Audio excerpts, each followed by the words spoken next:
평신도 주일을 맞아 담임 목사님께서 이 강단에 자리를 내어주시고 평신도의 역할을 감당할 수 있게 해주셨습니다. 제가 어찌 감히 하나님 말씀을 전할 수 있겠습니까? 이 시간 예수님만 바라보고 우리에게 주신 말씀의 은혜가 되시길 바랍니다.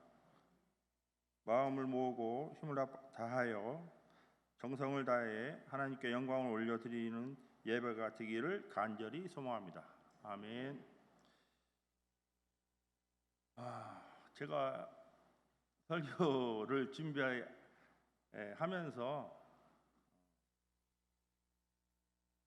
참 많은 생각을 했습니다.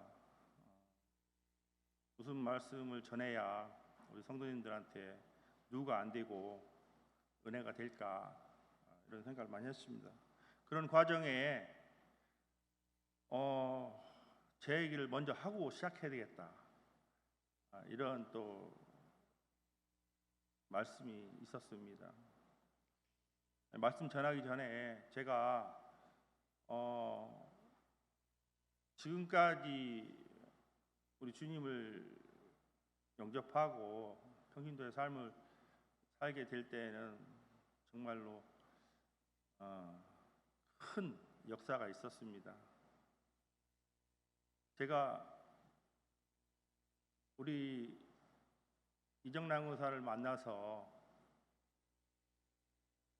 결혼을 하자고 했을 때 제가 그렇게 말을 했어요. 저 신체 건강 멀쩡하고 정신 건강 멀쩡합니다. 이런 저를 믿고 결혼합시다, 그렇게 얘기를 했어요. 그럴 때 우리 이정남 의사 아주 저한테 큰 얘기를 했어요. 어떻게 보면은 지킬 수도 있고 또 못 지킬 수도 있는 그런 약속을 하게 했습니다. 그게 뭐냐면은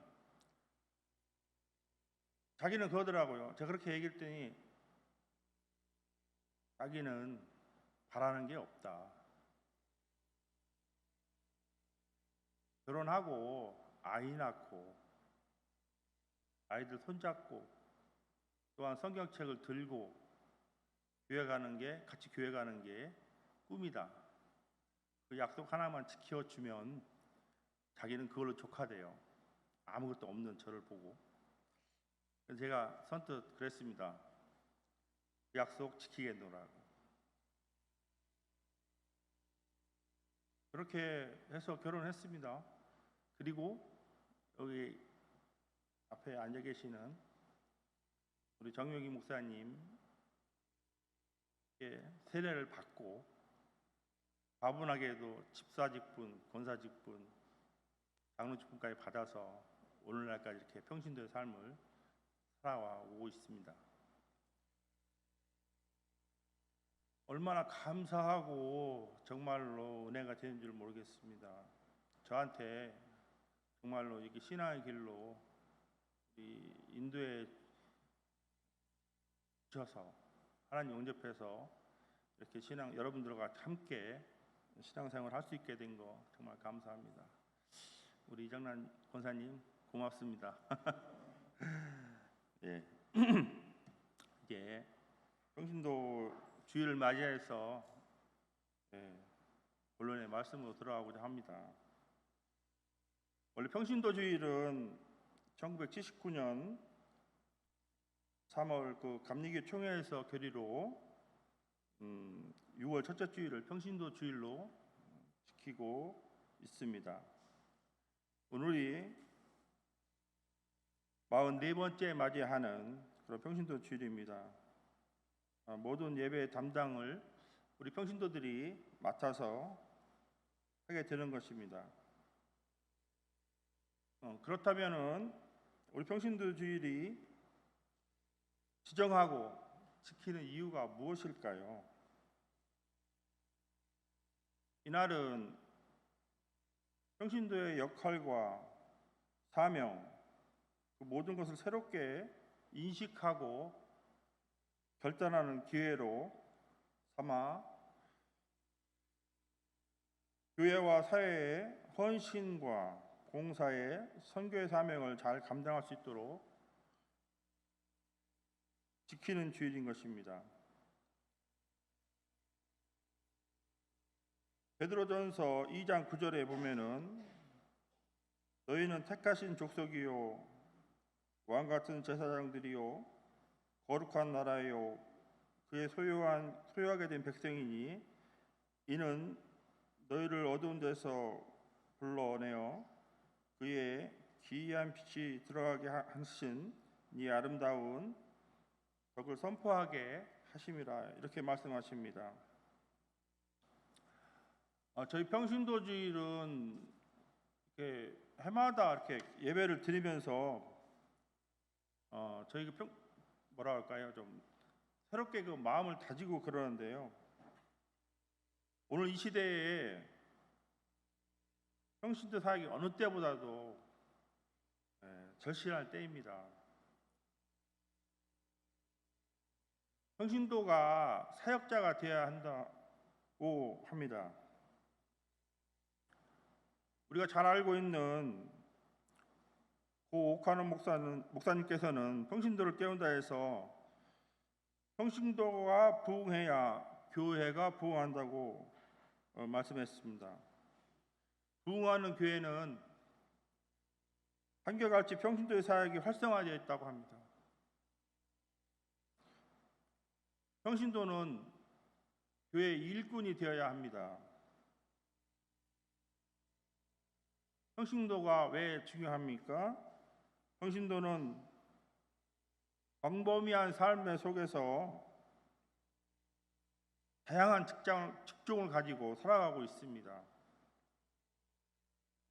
또 많은 사람들 또 이렇게 만나고 있습니다. 그러므로 평신도의 풍성한 경험은 교회에 정말로 크나큰 역할을 하고 중요한 자산이 되는 것입니다.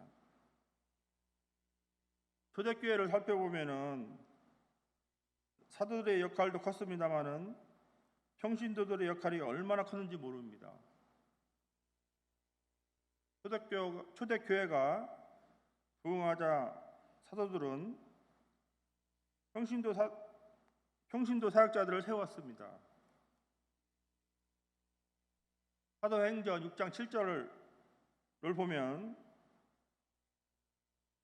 사도들의 지도를 따라서 예루살렘 교회에 기쁨으로 믿음과 성령이 충만한 사람 7명을 선출했다고 합니다. 오늘날 우리 교회에서 우리 평신도들이 해야 될 역할과 또한 기도들이 참 중요하다고 생각을 합니다.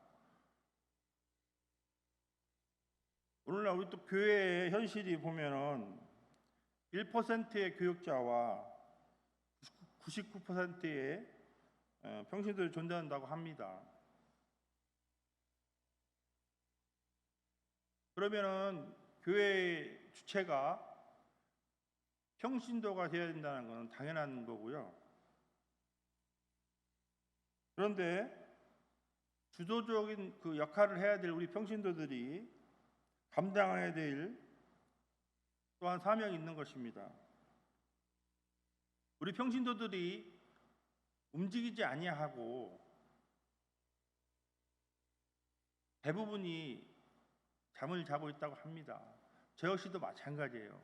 여러 가지 이유로 사회생활이 바쁘고 또 이유가 많이 있습니다. 제가 생각할 때도 교회에 어떠한 상황에서 이유가 많아지면은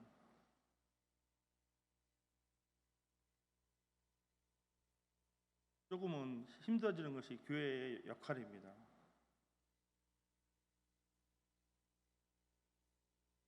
평신도들은 세상의 어떤 세계 복음화를 위해서 주력 부대가 되어야 된다고 생각합니다. 평신도는 어떤 유람선을 타고 세상을 구경하는 사람이 아니라 군함을 타고 땅끝까지 복음을 전하는 예수님의 군대가 되어야 된다고 생각합니다. 제가 이 말씀을 준비하면서 저 자신부터 너무나 반성이 되는 거예요. 과연 나는 땅끝까지 어떤 복음을 전하라고 하신 주님의 말씀대로 예수님의 군대로서의 역할을 얼마나 했는지 너무 반성이 되고 눈물이 흐르더라고요. 이러한 신앙은 아닌데, 그렇지만은 눈물만 흘리고 있을 수가 있나요? 다시금 기도를 하였습니다.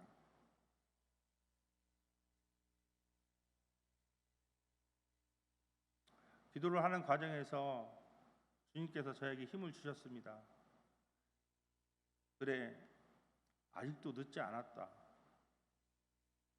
지금부터 열심히 하면 되지 않겠느냐.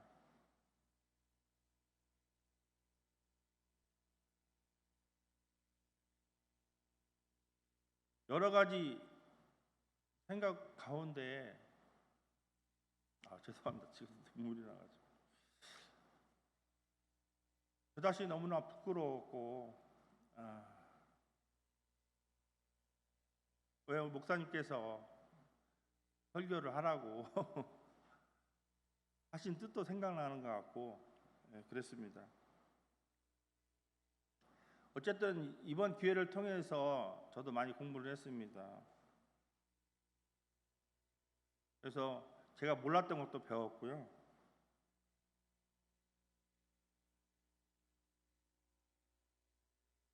평신도는 정말로 교회 내에서 정말로 살아 움직여야 되는 것이 우리 평신도들이구나. 그래서 평신도가 무엇인지도 찾아보았습니다.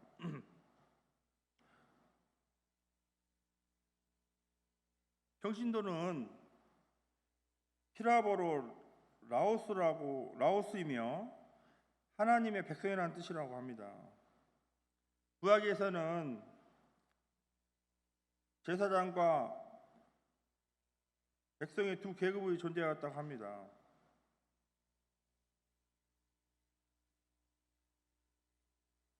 또한 신약 성경에는 성직자와 평신도를 구분하고 있습니다. 구분이 없습니다.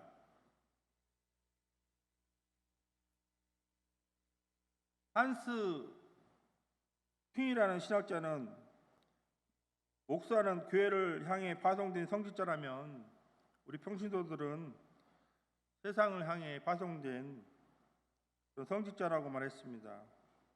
따라서 평신도들은 성직자라는 말입니다. 그러면 평신도라는 그러한 말을 누구를 가리키는 것입니까?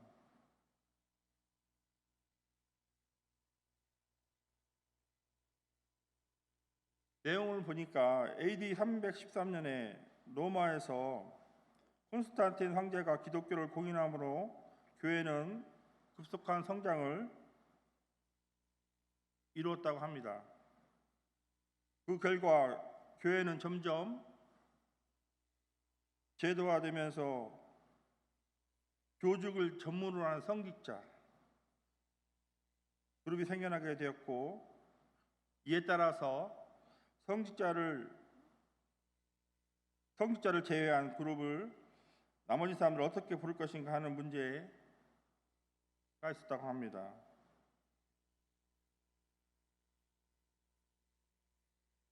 그때 이에 대한 대답으로 당시 카르타고의 감독이었던 히프리안이 평신도라는 말을 처음 이렇게 사용하게 되었다고 합니다. 저도 몰랐어요, 사실은. 몰랐는데 설교를 준비하면서 아, 그랬구나. 평신도란 말을 언제 어떤 상황에 대해서 사용해야 되겠구나. 이런 내용들을 알게 되었습니다. 어쨌든 해마다 저희들이 평신도주의를 이렇게 지키고 있는데요.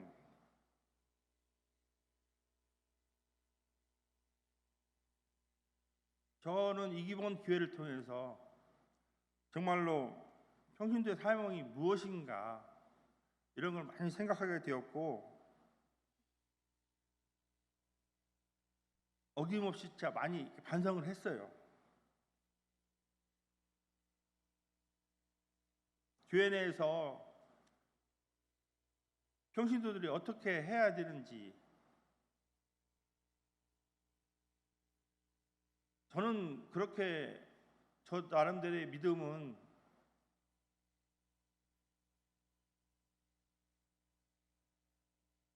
나 자신의 생각보다는 하나님 중심으로 생각하는 그런 평신도의 삶과 신앙을 가져야 되겠다고 늘 기도했습니다. 하나님 중심의 생각보다 내 자신의 어떤 생각이 앞서면 좀 그것이 문제가 되고 또 교회 내에 또 문제가 되는 것 같습니다. 오늘 평신도 주일을 맞이하여서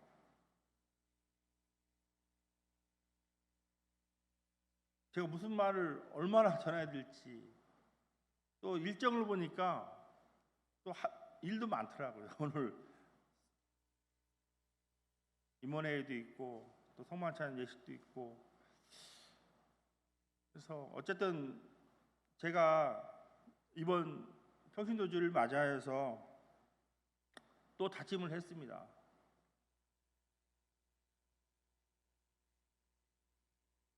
이제는 우리 평신도들이 어떤 교회 내에서 무슨 일을 할 때 더 이상 지체하지 말고 우리 평신도들이 앞장서서 전도의 사역을 감당한다든지 또한 교회 내에서의 어떤 일을 감당함에 있어서 기도로서 준비하고 또 행하고 그래야만 된다고 생각합니다. 우리 스스로가 세상에 빛이 되어서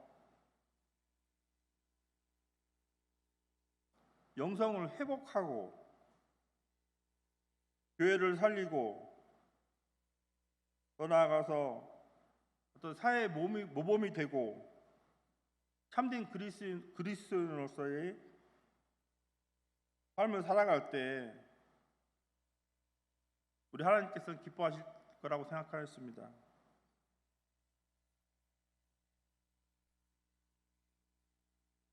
사실 오늘 말씀 전하러 갈 때 정말 많이 두려웠습니다. 왜냐하면 저의 말씀이 우리 성도님들한테 은혜가 되어야 되는데 행여나 어떤 제 말씀이 우리 성도님들한테 또 누가 되지 않을까 두렵기도 하고 그랬습니다.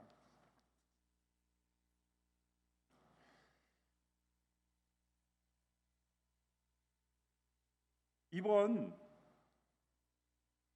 평신도 주일을 맞이해서 우리 새로운 교회가 또 우리 평신도들이 새로운 다짐을 하고 나아가는 기회가 되었으면 합니다. 에스겔 37장 7절 이하에 보면은 골짜기의 마른 뼈들이 하나님의 생기가 들어가자 놀라운 변화가 일어났다고 했습니다.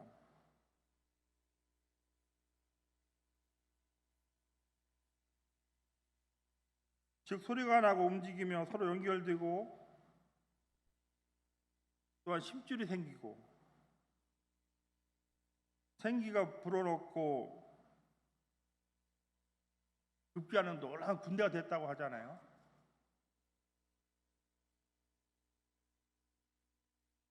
우리 새로운 교회 성도님들 정말 이번 평신도주를 맞이하여서 새롭게 다짐하고 정말로 하나님 앞에 다시금 으쌰으쌰하는 저 자신과 우리 성도님들이 되었으면 좋겠다고 생각합니다. 저는 오늘 이 자리에서 말씀을 전하는 것이 두렵기도 하고 또한 떨리기도 했습니다.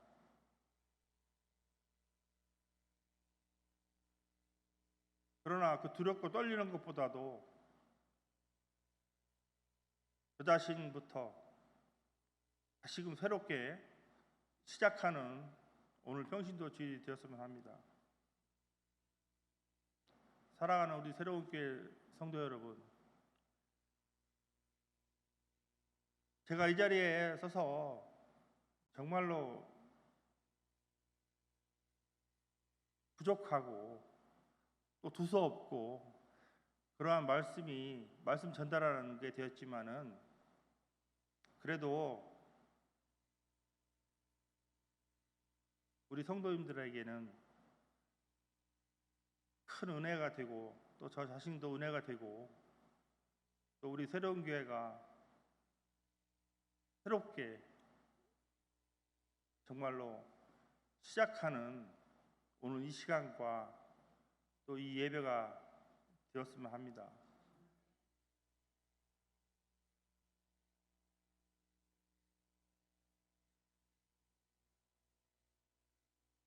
제가 이 설교를 준비하면서 물론 내용도 부실하고 또 그랬지만은 저에게는 큰 은혜가 되었고 또한 새로운 계기가 되었습니다. 또 하나님께서 저에게 크나큰 용기와 또한 힘을 주셨습니다. 이런 모든 것들이 우리 새로운 교회 성도님들과 함께하는 그러한 또 하나님께 영광을 돌리는 그러한 시간이 되었으면 합니다. 여러분 고맙습니다.